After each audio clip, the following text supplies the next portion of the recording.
नमस्कार दोस्तों, स्वागत है आपका हमारे यूट्यूब चैनल पे। दोस्तों आज हम बात करने वाले हैं कि ब्रेकअप के बाद आपका एक्स पार्टनर आपके बारे में क्या सोचता है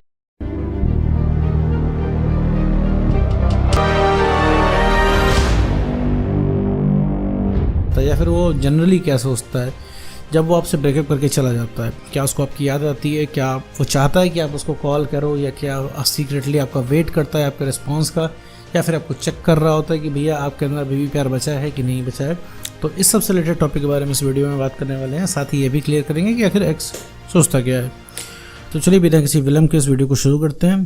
तो मेरे दोस्त, जब आपका ब्रेकअप हो जाता है, जब आप किसी रिलेशनशिप में होते हो, उसमें मिसअंडरस्टैंडिंग के चलते, आपके बीच में लड़ाई झगड़ों के चलते, किसी भी रीज़न के चलते अगर आपका ब्रेकअप होता है, XYZ आपका रिलेशनशिप चाहे जैसा हो, बहुत अच्छा हो, बहुत ख़राब हो, टॉक्सिक रिलेशनशिप हो, कोई भी रिलेशनशिप हो, उसमें अगर ब्रेकअप होता है तो एक्स पार्टनर जो है आपका आपके बारे में कुछ नहीं सोचता। जी हाँ, बिल्कुल सही सुनना है, कुछ भी नहीं सोचता। अगर वो सोचता तो उसकी हालत बिल्कुल आपके जैसी होती। क्यों नहीं सोचता ये भी मैं वीडियो में अभी बताने वाला हूँ। तो पहले सबसे पहले ये समझते हैं कि क्यों नहीं सोचता। देखो मेरे दोस्त, कोई इंसान तुमको छोड़ के जाता है, इसका मतलब है वो थक चुका है, इरिटेट हो चुका है, परेशान हो चुका है, उसको समझ में नहीं आ रहा तुम्हारे साथ। ठीक है, रीज़न क्योंकि तुम लगातार पीछे पड़े रहते हो, लगातार उस इंसान से रुकने की, प्यार करने की रिक्वेस्ट किया करते हो। और उस इंसान को अब इरिटेशन हो गई है प्यार के नाम से। उसको लगता है कि भाई ये प्यार करके सबसे बड़ी गलती कर दी, कहाँ आपके चक्कर में वो पड़ गया, ऐसा वो सोचता है।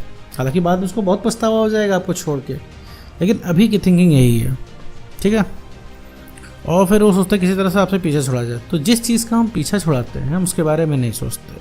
जैसे मान लीजिए आप किसी दूसरे शहर में आए हुए हैं और आपको अपना घर बहुत याद आ रहा है, आपको अपना शहर बहुत याद आ रहा है, सब कुछ याद बहुत आ रहा है। शुरुआत के 10 दिन आपको बहुत कष्ट हो रहा है उसमें, और आपको हर पल यही लगता है कि लाओ इस शहर को छोड़ दिया जाए। तो जब आप उस शहर को छोड़ाओगे, अगर 10 दिन में आपने छोड़ दिया, तो उस शहर की आपको कभी याद नहीं आने वाली है। क्यों? क्योंकि उस शहर को आप छोड़ना चाह रहे हो। ठीक है, क्योंकि आप चाह रहे हो। ऐसा तो है नहीं कि कोई कैदी जेल से छूट के जेल को जो है मिस कर रहा होगा। हाँ, एक दो बार हो सकता है, क्या पता, कुछ लोग अटैचमेंट कर लेते हैं किसी भी जगह का, लेकिन फाइनली उस इंसान को आज़ादी मिल गई है तो वो अभी आज़ादी ही एंजॉय कर रहा है। तो कहने का मतलब है, जो चीज़ हम छोड़ के आते हैं उस चीज़ की हमें याद नहीं आती है। हमें याद किसकी आती है? जो चीज़ हमारे पास नहीं होता है। ठीक है, हमें जो चीज़ हासिल रहती है हमें उसकी याद नहीं आती। जैसे ये तुम्हारा एक्स पार्टनर है, तुमको हासिल है, हासिल नहीं है इसलिए याद आ रही है। और तुमको इंसान याद क्यों नहीं कर रहा है? क्योंकि तुम हासिल हो। और तुम कहोगे कैसे हासिल हो? बिल्कुल हासिल हो कि अगर उसको तुमसे बात करनी होगी तो उसे कुछ करना नहीं है, नो मेहनत, नथिंग। रात के 2 बजे वो फ़ोन उठाएगा, तुम्हारा नंबर डायल कर देगा और तुमसे बात तत्काल में हो जाएगी। क्यों? तुम उठा क्यों लोगे? नींद भी आ रही होगी तो भी तुम उठा लोगे। रीज़न क्या है कि कभी तो उसका कॉल आता नहीं, अब इतनी मुद्दत तो बाद कॉल आएगा तो कॉल तुम उठाओगे ही। तो तुम उस इंसान को हासिल हो मेरे दोस्त। तो ये एक छोटा सा रीज़न है उसके ना याद करने का, बहुत ही बारीक रीज़न है। इसको ध्यान में, जहन में ज़रूर रखें। और हासिल आप किसी को रहोगे तो वहाँ पे वैल्यू आपकी नहीं होगी। देखो मेरे दोस्त, किसी को हासिल हो तो अगर किसी को आप हासिल हैं तो उसको वैल्यू भी रियलाइज़ कराते रहिए उस इंसान को, क्योंकि नहीं तो वो इंसान ग्रांटेड लेता है। ग्रांटेड लेने के बाद वो गलती कर बैठता है, जैसे आपका पार्टनर अभी गलती कर बैठा है। उसे भी ब्रेकअप के बाद उतना ही पछतावा होगा जब आप सही हो जाओगे, लेकिन तब क्या होगा? तब बहुत ज़्यादा समय बीत चुका होगा। तो सिर्फ इस रिलेशनशिप में पछतावा, आज आप पछता रहे हो, कल वो पछताएगा। ठीक है, ये बहुत ही क्लियर साइकोलॉजिकल फिनोमेना है। और रही बात उसके सोचने की, तो वो कुछ नहीं सोचता है। वो जैसे आप पूरी दुनिया को छोड़ के सिर्फ उसको सोच रहे हो, वो आपको छोड़ के पूरी दुनिया को सोच रहा है। बोर भी हो रहेगा तो भी आपकी याद नहीं आएगी। मैं फिर बता रहा हूँ, याद अगर आपकी आती, वो इंसान उठा के कॉल मिला देता। उसके चेहरे की रंगत कुछ और होती है। अभी आप सोशल मीडिया उसका खोल के देखिए तो वो देखिए, वो बढ़िया ही से जी रहा होगा, मज़े कर रहा होगा, अच्छे पोस्ट डाल रहा होगा, क्योंकि भैया उसके तो मज़े हैं। आप बेइंतहा प्यार करने के लिए बैठे हैं, उसके और भी दोस्त हैं, उनके साथ वो घूम रहा है, हर तरीके से उसके मज़े हैं। तो भैया दिक्कत क्या है? और दिक्कत यहाँ आपको है। आपको पहली बात, आपका पार्टनर नहीं पसंद कर रहा है, आपका पार्टनर आपके साथ नहीं है, दोस्तों के साथ आपको मज़ा नहीं आ रहा है, मूड आपका 24 घंटे ख़राब रह रहा है। तो यहाँ हर तरीके से गड्ढे में, प्रॉब्लम में, परेशानी में मेरे दोस्त आप हैं। तो ये बहुत ही क्लियर बात है। तो वो इंसान आपको नहीं याद करता है। अच्छा, अब मुद्दा आता है कि भाई अब क्या करें? तो याद करना शुरू कर दे। ये तो रही बात, अब याद नहीं करता है। सुन के थोड़ा सा आप डिसअपॉइंट भी होंगे, लेकिन तो डिसअपॉइंट होने की कोई ज़रूरत नहीं है। वो इंसान आपको याद करेगा। याद करने के लिए क्या करना होगा कि भैया सबसे पहले तो माइंड योर ओन बिजनेस, आपको अपना काम करना होगा। और एक्स के बारे में ना कोई किसी से डिस्कशन करना है, ना एक्स के बारे में कोई आपको मंथन करना है, ना एक्स के बारे में आपको इधर उधर से पता करना है, ना उसको सोशल मीडिया पर स्टॉक करना है, सिर्फ अपना काम करना है। आप जितना अपना काम करते हैं उतना ही आपके एक्स के रियलाइज़ होने के चांसेस बढ़ते हैं। रीज़न क्या है, जब आप अपना काम करोगे तो कुछ वैल्यूएबल बनोगे। अभी क्या है, तुम वैल्यूएबल बिल्कुल भी नहीं हो, एकदम डीवैल्यूफाइड हो, क्योंकि उस इंसान ने तुमको ग्रांटेड ले रखा है, क्योंकि तुमने हर तरीके से उसके सामने झुक के अपनी सेल्फ रिस्पेक्ट की मटिया मेट कर दी है, हर तरीके से धज्जियाँ उड़ा ली हैं अपनी सेल्फ रिस्पेक्ट की। कॉन्फिडेंस तुम्हारा पाताल में चला गया है, एकदम किसी लायक तुम उसके सामने नहीं बचे हो, बिल्कुल भी स्टैंड नहीं कर पाते हो। अगला इंसान तुम्हारी प्रॉब्लम परेशानी कुछ नहीं समझता है, बस उस इंसान को अपने से मतलब है।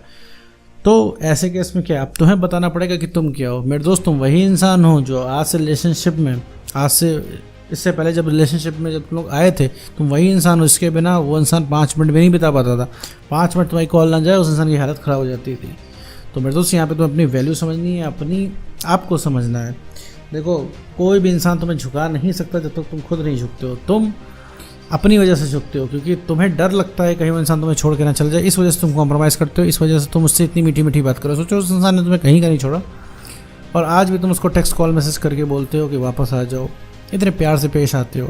इतना बुरा उस इंसान ने कर दिया, बदतमीज़ी की तुम्हारे साथ, उल्टा सीधा तुमको बोला, उठा के 10 जगह से ब्लॉक करके रखा, इसके बाद भी तुम प्यार लेके उसके पास जाते हो। तो ये चीज़ अपने आप में भी गलत है, इसको सबसे पहले रोकना होगा। जब तुम गलत का साथ दोगे तो वो उस इंसान का दिमाग क्यों ना ख़राब हो। तुम जितना उसका नखरा बर्दाश्त करते हो, उसका 1% भी कोई बर्दाश्त नहीं करता है बाहर का इंसान। तो जाहिर सी बात है, जो उसकी ऐंठन है, जो उसकी अकड़ है, ये सब एटीट्यूड है, वो सब तुम्हारा ही दिया हुआ है मेरे दोस्त, कहीं और से नहीं है। इस चीज़ का बहुत ही खासा ध्यान रखना है आपको, और आपको अपना काम करना है, अपने पसंद का काम करना है। इससे भैया कॉन्फिडेंस बढ़ पाए, सेल्फ रिस्पेक्ट यहाँ पे गेन करोगे, कॉन्फिडेंस तुम्हारा बढ़ेगा, तो तुम एक स्ट्रॉन्ग पर्सनैलिटी की तरह अपीयर होगे और लोग तुम्हें पसंद करने लगेंगे, लोग तुमसे जुड़ना चाहेंगे और तुम्हें अकेले ही अच्छा लगने लगेगा। तो एक्स पार्टनर इसलिए नहीं सोचता क्योंकि तुम हासिल हो, बस उसकी पहुंच से बाहर चले जाओ। साइकोलॉजिकल फैक्ट है ये चीज़ कि उसकी खुजली मच जाएगी। जहाँ उसको पता चल गया भैया अब तुम्हें कोई मतलब नहीं रहने वाला है और तुम उस इंसान से दूर जा रहे हो, अब तुम मूव ऑन करने का सोच रहे हो, तुम्हें कोई फ़र्क नहीं पड़ता, अब तुम इतना प्यार उस इंसान को नहीं करते हो, अब तुम उसके कहे पे अवेलेबल नहीं रहोगे, तो बस उस इंसान को उसी दिन से खुजली मच जाएगी, पूरी दुनिया छोड़ के अब तुम्हें सोचना स्टार्ट करेगा। और जहाँ सोचना स्टार्ट कर दिया, अब उसका गेम ओवर। अब तुम यहाँ पे डिसाइड करोगे तुम्हें रखना है कि नहीं रखना है उसको। ठीक है मेरे दोस्त, तो अपने ऊपर काम करो, अपना कॉन्फिडेंस बढ़ाओ, सेल्फ रिस्पेक्ट गेन करो और थोड़ी सी इमोशनल स्टेबिलिटी अपने अंदर लाओ, ताकि उस इंसान के सामने स्टैंड कर पाओ, बात कर पाओ, ताकि वो इंसान को लगे कि हाँ, कि अब ये उस पुराने इंसान से मैं बात नहीं कर रहा हूँ, उसको तुमको भी, उस इंसान को भी तुमको खोने का डर जागे। तो मेरे दोस्त, अपना काम कीजिए, काम करके कॉन्फिडेंस बढ़ाइए, इमोशनली स्टेबल बनिए और सेल्फ रिस्पेक्ट गेन कीजिए। तो उम्मीद करता हूँ दोस्तों आपको वीडियो समझ में आएगा। तो आज की वीडियो में बस इतना ही।